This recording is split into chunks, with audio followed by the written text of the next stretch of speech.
Sezoslam oxirgi paytda insonlar agressivlashib boryapti va undan tashqari insonlar juda ham baxtsiz bo'lib boryapti. Ya'ni moliyaviy holati yaxshi bo'ladimi, yomon bo'ladimi farqi yo'q, insonlar baxtsizlik darajasi juda ham ko'tarilib boryapti. Bunga sabablardan biri kutuvni noto'g'ri qo'yishdi. Bu videoda insonlar nimaga moliyaviy holati yaxshi bo'lib turgan joyida ham baxtsiz bo'lib borayotganini va undan tashqari o'zimiz sohamda investitsiya yo'nalishida 99% inson nimaga natijaga chiqa olmayotganini tushuntirib beraman. Assalomu alaykum, men Isroil Samatov, 7 yillik tajribaga ega investorman.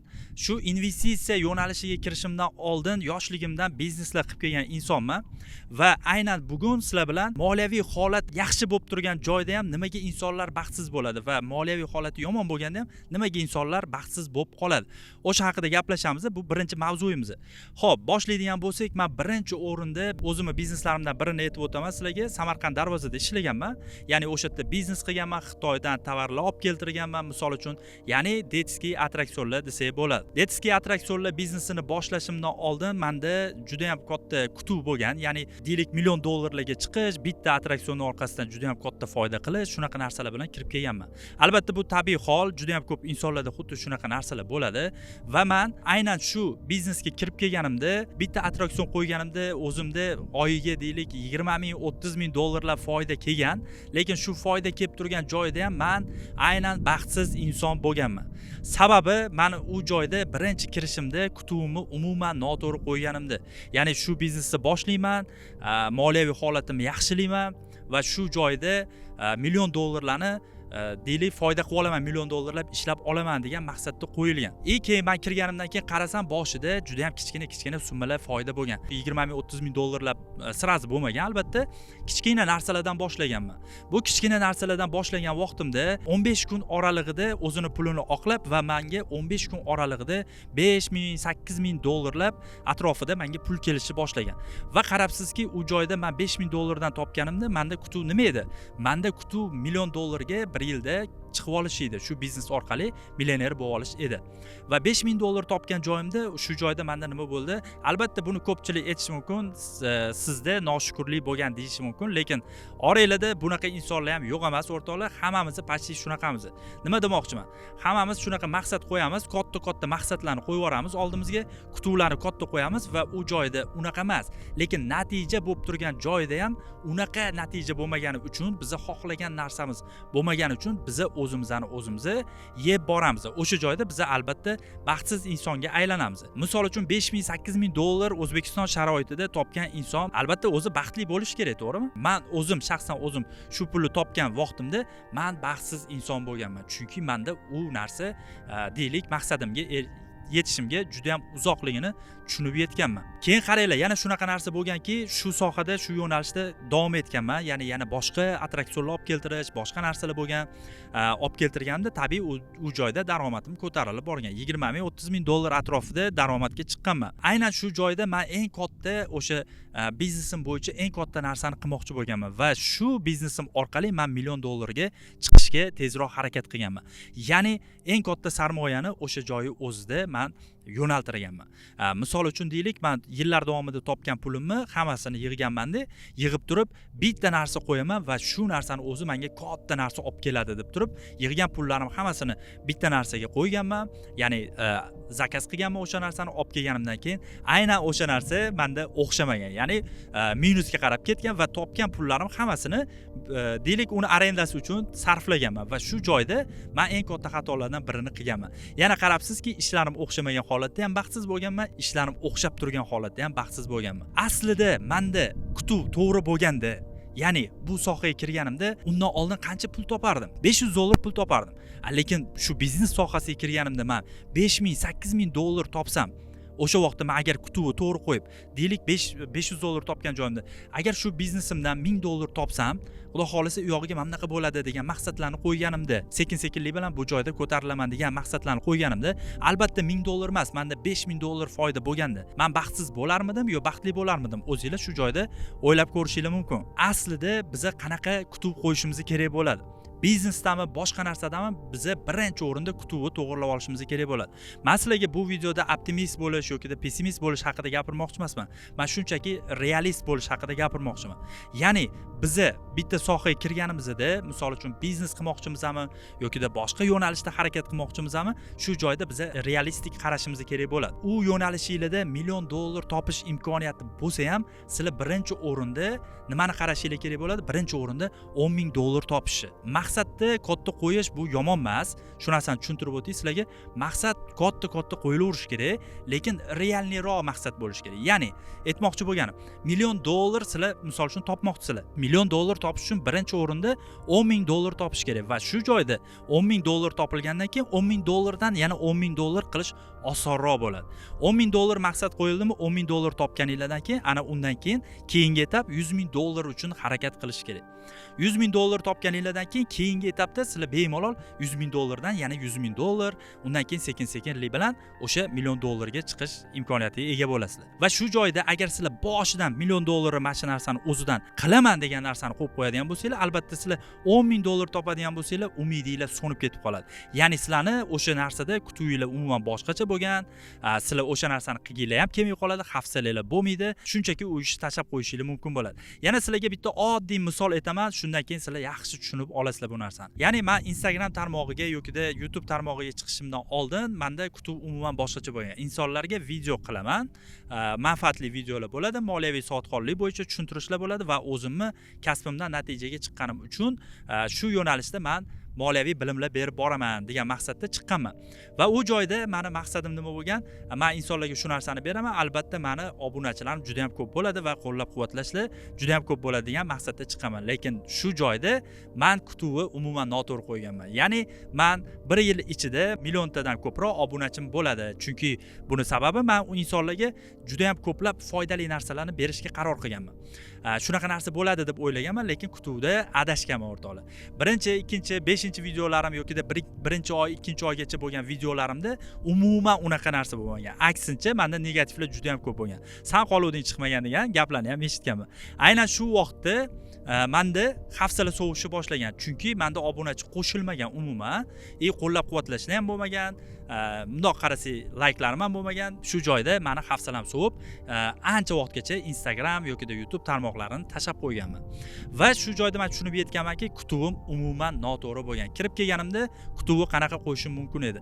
Sekin-sekinlik bilan albatta o'sha natijaga chiqaman.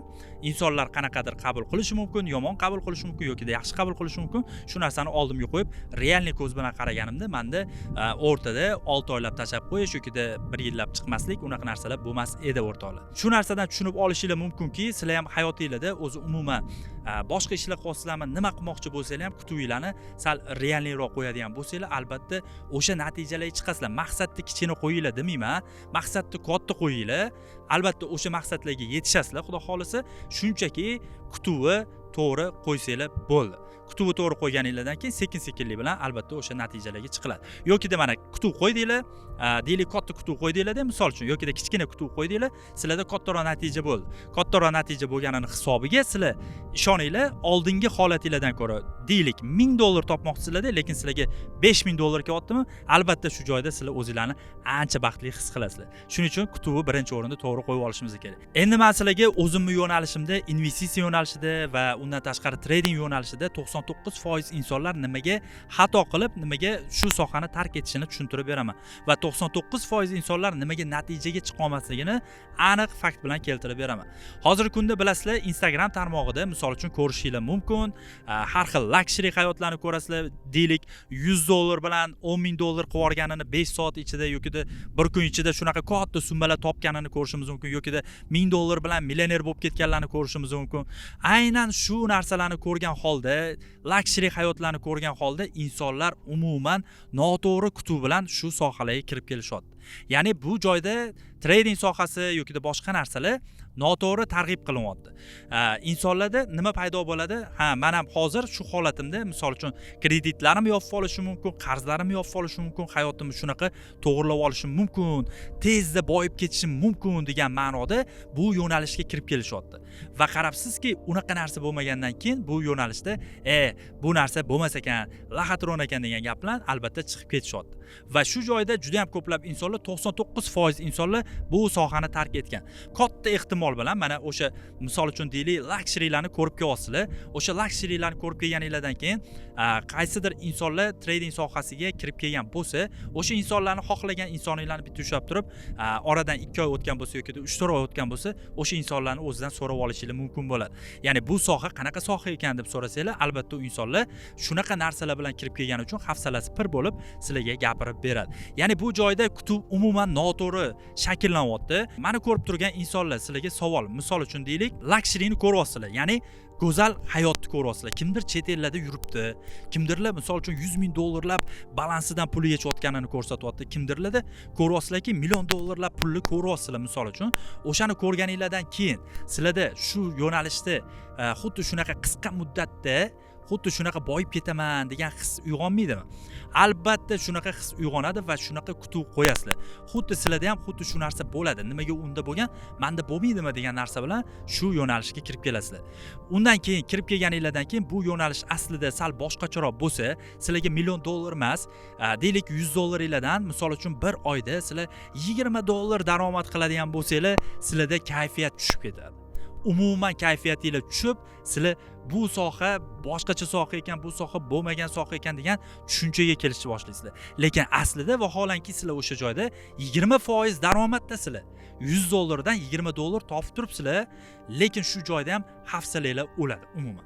Chunki sizlarning maqsadingiz qisqa muddatda katta pul topish edi. To'g'ri, kutub bilan kirib kelish bo'ladigan bo'lsa bu yo'nalishda albatta juda ham katta pullar ishlash mumkin.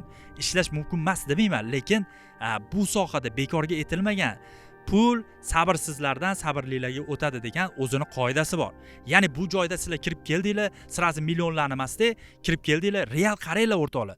Real qarash qanaqa bo'ladi? Hozirgi holatingizda sizlar nech pul topasizlar mana?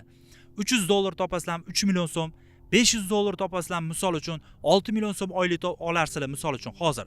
Lekin $300 topayotgan inson nimagadir shu sohaga kirib kelganda $1,000,000 xohlab qoladi 1-2 oy ichida. Albatta 1-2 oy ichida emas, uzoqroq muddatda erishish mumkin. Shu narsani tushuninglar. Sizlar $300 topasizlar, maqsad qilinglar. Maqsad qanaqa bo'lishi kerak? $300 topolmanmi? To'xta, men kimdir qo'lida ishlamayman. O'zim uchun o'zim erkin bo'lib ishlayman. Erkin bo'lib ishlagan holatimda o'sha $300 shu sohada, aynan shu sohada topaman. Va undan tashqari birinchi o'rinda men bu sohani oldin bilimini olib, professional bo'lib olib, shunaqa qo'yish kerak.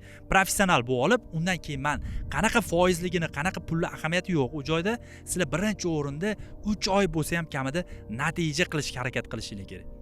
Ana o'shanda sizlar kutuvni boshqacha qo'ysanglar bo'ladi. Shu joyda ko'pchilik xato qilgani, psixologiyasi noto'g'ri bo'lib kirib kelgani insonlarni xatosiga olib keladi. Ya'ni $1,000,000 ishlamoqchi, yonidagi Instagramdagi insonni ko'ryapti, u nimaga $1,000 bilan $50,000 qotdi, men qila olmayman degan maqsadda kiradida $1,000 bitta qanaqadir yo'nalishda tiqib yuboradi. O'sha yo'nalishda tiqqandan keyin nima bo'ladi? Katta ehtimol bilan u qonun qoidalarga bo'ysunmaydi. Ya'ni diversifikatsiya qilish yoki boshqa narsa, imini investitsiyada ham o'zini qonun qoidalari bor. Shu narsalarga bo'ysunmagan holda $1,000 ni tiqadida, bitta narsani o'zidan yaxshi foyda qilib olaman deb turib, psixologiyasi noto'g'ri holatda agressivni kirib turib, umuman boshqacha narsalar bo'lib ketadi. Mayli o'sha $1,000 dan to'satdan omadi kelib, deylik 10%, 20% ishlab qolsa, o'sha joyda nima deydi? $100 topdim, $100 ham topamanmi deydi o'sha joyda. Ana o'sha joyda sizlarda katta xatolar bo'lib ketadi. Shuning uchun o'rtoqlar, birinchi o'rinda biz kutuvni to'g'ri qo'yadigan bo'lsak, bu yo'nalishda juda ham katta natijalar qilishimiz mumkin bo'ladi. Mayli katta sirazi $1,000,000 emas, albatta sekin-sekinlik bilan maqsadni qo'yinglar. $10 million qo'yasizlarmi, milliarder bo'lishni maqsad qilinglar. Maqsad qilmanglar emas, faqat realni qaranglar. $100 bilan $1,000,000 ishlash bu noto'g'ri narsa, noto'g'ri qarash bo'ladi. Kutuvi umuman unaqa qo'ymanglar. Kirasizlar, oldin birinchi o'rinda $100 $200 sarmoya kiritib olsizlarmi, $500 sarmoya kiritib olsizlarmi, ana o'shandan hozirgi kunda sizlar ishlab turib topayotgan pulinglarni oldin topishni maqsad qo'yinglar. Ana o'shandan keyin sekin-sekin zinama-zina chiqiladi. Hozir oranglarda investitsiya nimaligini tushunmayotgan insonlar bo'lishi mumkin. Albatta u insonlar agar shu investitsiya yo'nalishiga qiziqib qolgan bo'lsa, birinchi o'rinda o'sha men aytganimdek kutuvni to'g'ri qo'ysin. Albatta undan keyin qayerdan o'rganaman, nima qilaman degan savol tug'iladigan bo'lsa, men sizlarga ikkita yo'lini tushuntirib beraman. Birinchi yo'li, agar bepul o'rganmoqchi bo'lsanglar, bu hozirgi kunda bilasizlar sun'iy intellekt degan narsalar chiqib ketgan va aynan shu sun'iy intellektlardan foydalanib sizlar bepulga o'rganib olishinglar mumkin. Ya'ni nomlarini ham aytib o'taman sizlarga: ChatGPT, Perplexity AI, Grok degan sun'iy intellektlar bor. U sun'iy intellektlarga sizlar misol uchun investitsiya yo'nalishini o'rganmoqchiman, shu aksiyalar halol yo'nalishida men investitsiya qilmoqchiman desanglar, sizlarga qadam-qadam o'rgatib boradi. U muammo narsa emas. Ikkinchisi, agar siz vaqtdan yutmoqchi bo'lsangiz va professional insondan shu sohani o'rganib olmoqchi bo'lsangiz, tezroq o'sha moliyaviy erkinlikka chiqmoqchi bo'lsangiz, albatta men o'zimni maxsus dasturimni yo'lga qo'yganman. Bu dasturimda siz albatta 1 oy ichida yoki qisqa muddat ichida $1 million ga chiqmaysiz, lekin shu $1 million ga chiqish bo'yicha hamma strategiyalarni qo'lga kiritasiz. Undan tashqari dastur ichida 150 tadan ko'proq video darsliklar va fatvolar bloki albatta bizga halolligi birinchi o'rinda. Undan tashqari hozirgi kunda sun'iy intellektlarni bilasizlar qanaqa darajada, o'sha sun'iy intellektlardan maksimalni foydalangan holda bitta kompaniyani 10-15 daqiqa ichida analiz qilish bo'yicha alohida strategiyalarni ham qo'lga kiritasizlar. Albatta sizlar moliyaviy erkinlikka chiqmoqchi bo'lsanglar va dasturim haqida yana ham batafsil ma'lumot olmoqchi bo'lsanglar, pastda link qoldiraman, u joyda ma'lumotinglarni qoldirsanglar, meni yordamchilarim, menejerlarim sizlarga aloqaga chiqishadi va batafsil dastur haqida tushuntirib berishadi. Agar sizga bu video manfaatli bo'lgan bo'lsa, videoga like bosinglar, kanalga obuna bo'linglar va kommentariyada o'zingizlarni fikringizni yozib qoldiringlar. Bu juda ham muhim va undan tashqari videoni kutuv umuman noto'g'ri bo'lgan shu investitsiya yo'nalishida, trading yo'nalishida kutuvlarni katta qo'ygan do'stinglarga albatta yuborib qo'yinglar. Kanalimda siz pul uchun emas, pul siz uchun ishlash sirlarini o'rgatib boraman. Obuna bo'lib qo'yinglar.